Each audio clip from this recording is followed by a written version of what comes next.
안녕하세요. 책 읽는 시간 15분입니다. 제가 오늘 읽어드릴 책은 진보와 빈곤이고요. 이 책의 저자는 헨리 조지, 그리고 출판사는 비봉 출판사입니다. 먼저 저자의 소개를 읽어드리겠습니다. 헨리 조지, 미국에서 태어나 남북전쟁이 발발하고 대륙 횡단철도가 부설되는 등 급변하는 사회 환경 속에서 살았다. 정규교육도 거의 못 받았으며 어린 나이 때부터 온갖 직업을 전전하면서 절망적인 빈곤을 체험하였다. 이런 개인적 경험을 통해 사회가 눈부시게 발전함에도 불구하고 가난이 사라지지 않는 원인을 밝히고 제거하는 일을 일생의 과업으로 삼게 되었다. 헨리 조지는 어려운 가운데에서도 독학으로 사상적, 학문적으로 높은 수준에 도달하여 뛰어난 언론인, 사회개혁가, 저술가로서 명성을 날렸다. 1879년에 진보와 빈곤을 비롯하여 사회문제, 노동빈곤과 토지정의, 정치경제학을 비롯하여 수많은 저서, 강연, 기사를 남겼다. 그중 진보와 빈곤은 세계적인 베스트셀러가 되었고 오늘날에도 우리나라를 포함한 세계 각국에 꾸준히 발매되고 있다. 이 책은 도입부인 문제의 제기와 10개의 권, 그리고 결론으로 이루어져 있는데요. 1권의 제목은 임금과 자본, 2권의 제목은 인구와 생존물자, 3권의 제목은 분배의 법칙, 4권의 제목은 물질적 진보가 부의 분배에 미치는 효과, 5권의 제목은 문제의 해결, 6권의 제목은 해결책, 7권의 제목은 해결책의 정의성, 8권의 제목은 해결책의 응용, 9권의 제목은 해결책의 효과, 10권의 제목은 인간 진보의 법칙, 그리고 결론은 개인의 삶의 문제입니다. 그럼 도입부인 문제 제기부터 읽어드리도록 하겠습니다. 금세기, 19세기의 특징은 부의 생산력이 비약적으로 증가했다는 점이다. 증기와 전기의 이용, 개선된 생산 공정과 노동 절약적 기계의 도입, 고도의 분업과 거대한 생산 규모 교환의 눈부신 발전 등으로 인해 노동의 효율성이 대폭 높아졌다. 이 굉장한 시대가 시작될 무렵에는 노동 절약적인 발명으로 인해 고된 일이 줄고 노동자의 상태가 개선될 것이며 부를 생산하는 힘의 엄청난 증대로 인해 빈곤이 일소될 것으로 당연히 기대할 수 있었고 또 실제로도 그렇게 기대하였다. 지난 세기에 살았던 인물이 프랭클린이나 프리스틀리 같은 인물이 증기선이 범선을 대체하고 기차가 마차를 대체하고 수화기가 낫을 대체하고 탈곡기가 도리깨를 대체하리라고 예견할 수 있었을까? 또 지구상의 사람과 가축을 모두 합한 것보다 더 큰 힘을 내면서 시키는 대로 인간의 욕구를 충족시켜주는 엔진의 고동 소리를 들을 수 있었을까? 또 사람의 손을 거의 대지 않는데도 숲속의 나무가 문짝, 문틀, 창문 가리개, 상자, 술통 등의 목제품으로 변하는 장면을 상상할 수 있었을까? 또 과거의 구두공이 구두창을 붙이는 것보다 더 적은 노동으로 장화나 구두가 상자떼기로 생산되는 공장은 또 여공 한 사람이 지켜보는 가운데 과거에 수백 명의 건장한 직조공이 수직기로 짜낸 것보다 더 빠르게 목화가 천으로 변해 나오는 공장은 또 대형 샤프트와 거대한 닻을 만드는 증기 해머나 작은 손목시계를 만드는 정교한 기구는 바위를 뚫는 다이아몬드 드릴이나 고래 기름을 대체하는 석유는 또 교환과 통신시설이 개선되어 노동이 대폭 절약된다는 사실, 예를 들어 호주에서 도축한 양고기를 영국에서 싱싱하게 먹을 수 있다든지 오후에 런던의 은행원이 발송한 주문이 같은 날 오전에 샌프란시스코에서 처리될 수 있다는 사실을 이해할 수 있었을까? 그들이 만일 이러한 수많은 발전을 예견했다면 인류의 사회 상황이 어떻게 되리라고 추리를 했을까? 사실 이 정도는 추리라고 할 것도 없다. 그들은 발전의 결과로 나타날 사회 상황을 마치 눈으로 보는 것처럼 예상했을 것이고 사막에 목마른 대상이 바로 눈앞에 살랑거리는 숲풀과 반짝이는 샘물을 언덕 위에서 바라볼 때처럼 심장에 고동이 뛰고 신경이 전율했을 것이다. 새로운 힘에 의해 사회가 근본에서부터 개선됨으로써 극빈층도 전혀 부족함을 느낄 수 없고 최하층도 생활 물자의 결핍에서 해방될 것이라고 상상의 눈으로 내다보았을 것이다. 지식의 마술램프에서 나온 노예가 과거의 저주받은 노동을 대신하고 무쇠와 강철로 된 근육이 극빈 노동자의 생활을 휴일처럼 만들어주어 높은 자질과 고상한 본성이 자랄 수 있을 것으로 내다보았을 것이다. 그들은 또 물질의 풍요에 따른 당연한 귀결로 도덕 수준이 높아지고 인류가 꿈꾸어온 황금 시대가 이룩될 것으로 내다보았을 것이다. 어린이가 굶주림으로 못 크는 일이 없고 노인이 물자 부족으로 시달리는 일이 없으며 젊은이는 열심히 일하는 한편 찬란한 별빛 아래서 술잔을 기울인다. 악은 사라지고 불화는 조화로 변한다. 모든 것이 풍족한 곳에 어찌 탐욕이 있을 것인가. 빈곤이 사라진 세상에 빈곤 또는 빈곤에 대한 두려움의 산물인 죄악이나 범죄나 무지나 잔인함이 어찌 존재할 수 있을까? 모든 사람이 자유인인데 누가 굽실거리며 살 것인가? 모든 사람이 평등한 곳에 어찌 압제자가 있을 것인가? 정도의 차이는 있었지만 이러한 세상은 놀라운 시대를 예고하는 갖가지 발전에서 생긴 희망이요 꿈이었다. 이러한 희망과 꿈은 많은 사람들의 마음속 깊숙이 자리 잡으면서 시대의 사조를 바꾸고 새로운 신념을 형성하고 기본적인 개념을 변화시킬 수 있었다. 실현 가능성이 높은 비전이 생생하게 빛날 뿐만 아니라 비전의 방향까지 바뀌었다. 종래에는 지는 해의 어스름 뒤로 비전을 보았으나 이제는 새벽의 찬란한 빛이 앞쪽의 하늘을 밝힌다. 지금까지 실망이 거듭된 것은 사실이다.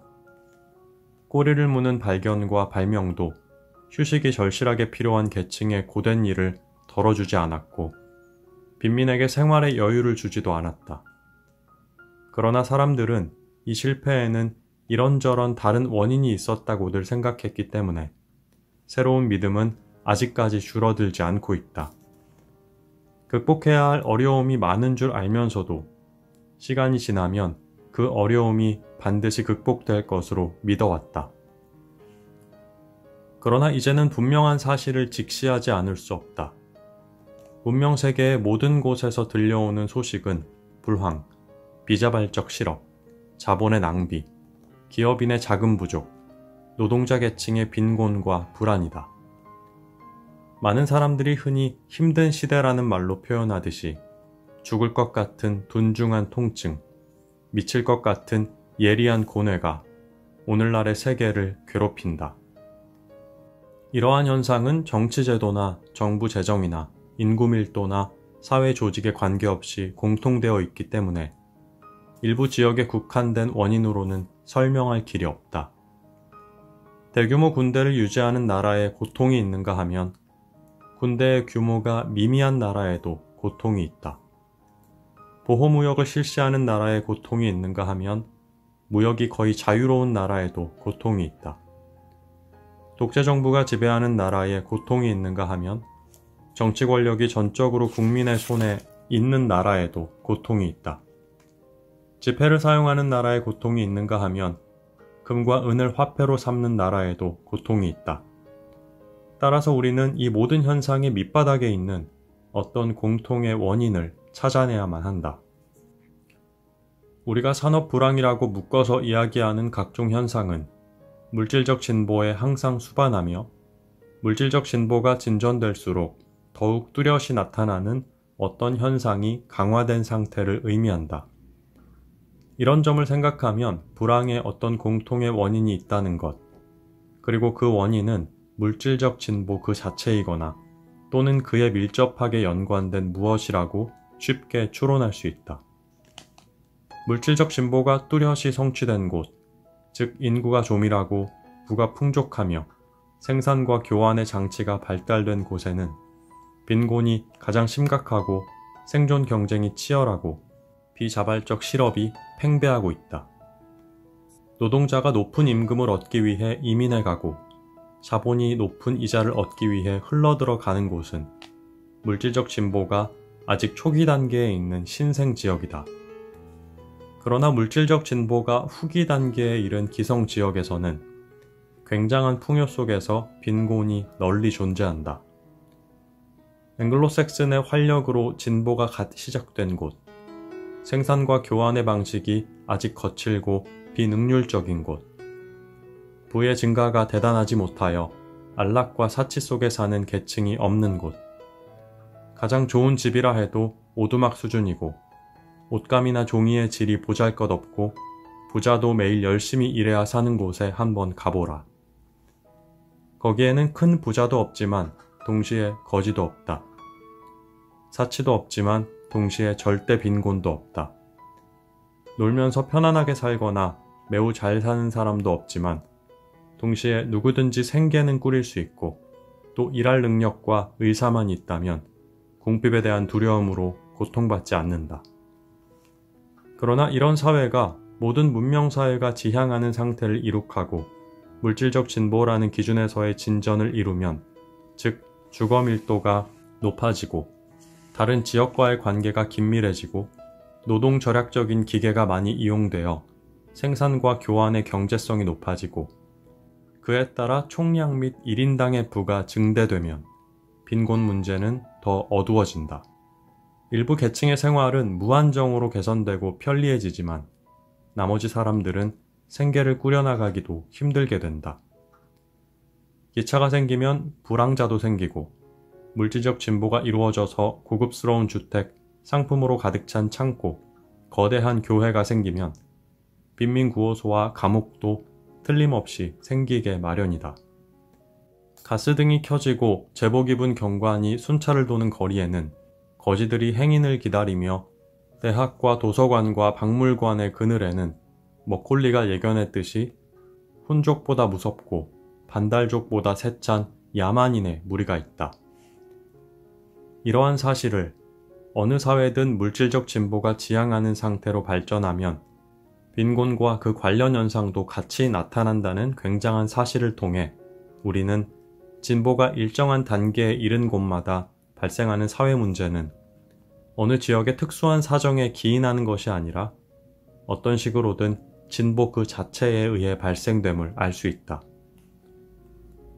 인정하고 싶지 않은 사실이지만 금세기에 들어 생산력이 엄청나게 증가했고 또 지금도 가속적으로 증가하고 있으나 극심한 빈곤을 퇴치하거나 고통받는 노동자의 짐을 덜어주는 경향은 보이지 않는다.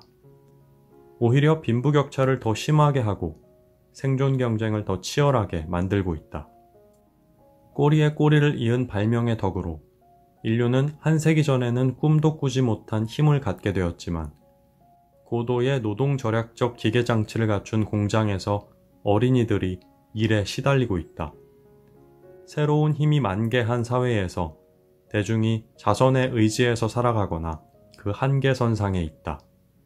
거대한 부의 축적 속에서 사람들이 굶주리고 있으며 갓난아이들은 나오지도 않는 엄마의 젖을 빨고 있다. 어느 곳에서든 재산을 탐내고 부를 숭상하는 것을 볼 때 궁핍에 대한 두려움의 힘을 알 수 있다. 약속의 땅은 신기루처럼 우리 앞에서 날아가 버린다. 지식나무의 열매도 손을 대면 부스러지는 소돔의 사과처럼 우리가 얻는 순간 변질된다. 부가 엄청나게 증대된 것도 사실이고 평균적으로 보아 더 안락해지고 여가가 많아지고 교양이 향상된 것도 사실이지만 이러한 개선이 일반화되지 못했다. 사회의 최하층은 개선의 혜택을 누리지 못하고 있다. 최하층의 상태가 어느 곳에서나 어느 면에서나 전혀 개선된 점이 없다는 뜻이 아니다. 생산력 증가에 기인한 개선은 어느 곳, 어느 면에도 없다는 뜻이다. 소위 물질적 진보라고 하는 추세는 건강하고 행복한 인생의 필수 요소를 기준으로 볼 때 최하층의 상태를 개선해주지 못한다. 아니 실은 최하층의 상태를 오히려 압박한다.